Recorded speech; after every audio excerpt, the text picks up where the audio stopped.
Hey, how are you? My name is Luana and today I want to talk to you about what is yoga.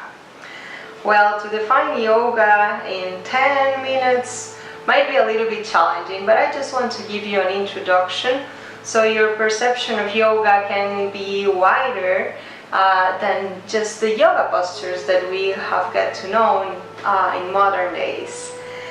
So let's start saying that something around 3,000 to 5,000 years ago, there were sages, very wise men that used to live in a cave or very surrounded by nature and in a very harmonious way with nature.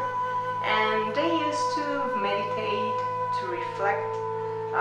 They used to do some practices surrounded always by nature, but always with their own selves, not to have a competition with others, not to show to others what they were doing. It was something very, very individual, very personal.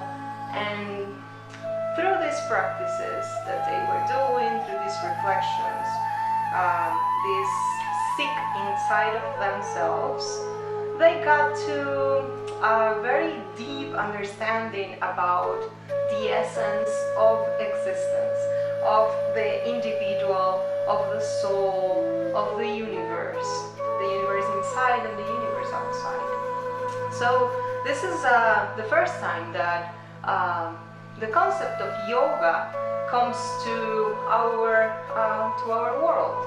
So actually the first time that the word yoga has been used is in the Upanishads, something like 3,000 years ago. And basically yoga means, coming from the root, the Sanskrit root, yuj, Y-U-J, it means union. So we say union. It's like, which type of union? It's the union of ourselves as individuals, as a piece, like a little thing with the wholeness, with the totality. Is there that recognition that there is no separation? So is the place in which we come to remember that we are not separated from the entire universe. So is the union of the individual consciousness with the universal consciousness. So that's the root of the word yoga. The word has evolved, of course. There has been a philosophy developed about it, and this philosophy is rooted in a lot of knowledge and concepts that were developed long time ago, like something like 5,000 years ago, during the Vedas. The Vedas it's a knowledge that has come from these rishis or sages from ancient times, and this knowledge has been structured in some texts. Basically, this philosophy of yoga has been systematized for the first time 200 years before Christ, around 200 years before Christ, by someone that you might have heard about, that is called Patanjali. Patanjali wrote the Yoga Sutras. The Yoga Sutras is a book that we can access nowadays if you have never seen it before. If you have never read it or heard about it before, you can actually buy it online on a library. And this book has 196 aphorisms or sutras. So an aphorism is a truth that is expressed with the minimum amounts of words. So the Yoga Sutras are very simple and direct truths that are exposed about yoga philosophy. So this yoga philosophy explained by Patanjali, basically states that yoga is a state of mind and of being on which one as a human being can transcend all the patterns of the mind. So it's not about blocking our patterns or rejecting them, denying them, It's more about being able to acknowledge how our mind behaves. It's a process of self-observation, self-study, and self-understanding. So through this process, we get to really understand who we are, all those things that are rooted in our subconscious, that are not really part of our essence, but are things that we have learned, behaviors that have been taught to us. So through this process is that we can be released, or we can transcend those patterns, because once we become aware about them, we are free to choose, because we can start to develop new patterns, we can start to develop new behaviors that can actually empower our true essence, our true nature, instead of those ones that limit that essence.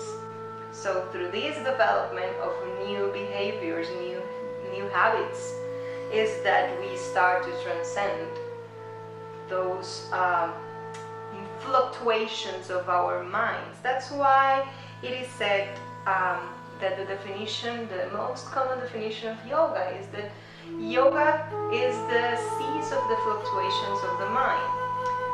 This comes from the second Yoga Sutra, the second aphorism of this book, that is Yoga Chitta Vritti Nirodha. So it's not about repressing the modifications of the mind. It's not about repressing the emotions. It's not about repressing the things, the desires, the things that we feel fear about, the things that we feel aversion. It's not about repressing. It's about acknowledging. So through the acknowledgement, we can transform. Something else about the definition of yoga that Patanjali gives us that is very important is that he talks about a path that has two very important tools that go together, and these tools are the practice and the non-attachment. So the practice is something that has to be done every day, and the practice is not only what we know as yoga, like the asana. That's just a very small part. He's talking about the practice of self-observation. This is the practice of becoming aware. That is the practice that has to be done every day, without interruption, always, at every moment. And it has to be done with true devotion. It means that we are truly believing in what we are doing. It's not for a selfish purpose. It's because when we become aware and we are able to transcend those things that cause suffering in us, we are able to expand and to illuminate, to give light to others to do the same. So ultimately, the purpose is that all beings can be free and happy. So the other tool that he gives us is non-attachment. And of course non-attachment, because if we are just practicing attached to the idea of getting a result, then the practice will not get us anywhere. It will just create proud, and it will just make us identified with the achievements that we have. And yoga is not about that. Yoga is not about developing proud.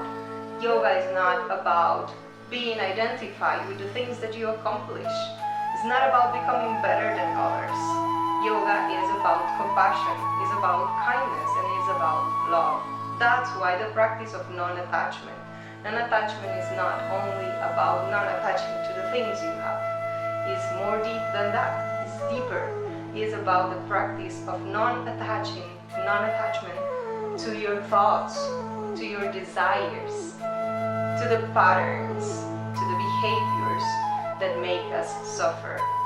So we don't attach to the desires, we allow them to exist because they are part of our matter, our human existence. It's intrinsic to our existence to have desires. But we observe them, we do not repress them. but we do not get attached to them. We keep practicing, not because we want to achieve our desires and manifest them, but because we truly believe in the process of transformation. So that's what Patanjali, in this book of Yoga Sutras of Patanjali, which is the most important book in the practice of yoga, is trying to give us. And we are responsible to preserve this practice and not just transform it into some movements and some beautiful shapes that we do on the mat. What is the purpose of all of that we do on the mat? So basically, we are doing those asanas or yoga postures because our bodies need to be open and need to be free. So we are cleaning our bodies in a lot of senses. We are cleaning our bodies in a physical way through the movement and through the postures and through the breath. We are starting to detoxify the body, the digestive system, our blood, our breath, everything is improving. Our nervous system, our immune system, everything is improving, having a better behavior, a better health. And through the practice, we are also allowing the energy to flow freely through our spine. So in our spine is the nervous system. So if the nervous system can have a free way, free path, the energy can flow freely too. So, and that's the main purpose of the practice of asana, is creating space in the body. When we practice the yoga postures, it is not for us to be able to stay on a handstand for 10 seconds or for 10 minutes. It's not about being able to do splits, Hanumanasana. It's not about to be able to put the leg behind the head. It's just part of the process or the practice of preparing the body to be still, preparing the mind to be still. Why? Because only in stillness is that we can observe ourselves. Imagine yourself as a lake. If the lake is in movement, you can't see the bottom of the lake. So through the practice of asana, we help the body and we help the mind to be in quietness. And we also remove all the dirt of the water, so we can actually see what is going on inside. So for today, I leave you with these thoughts. Why you practice asana, and how is the asana, the yoga postures, how is that contributing to your self-transformation? Thank you for joining me today. Namaste.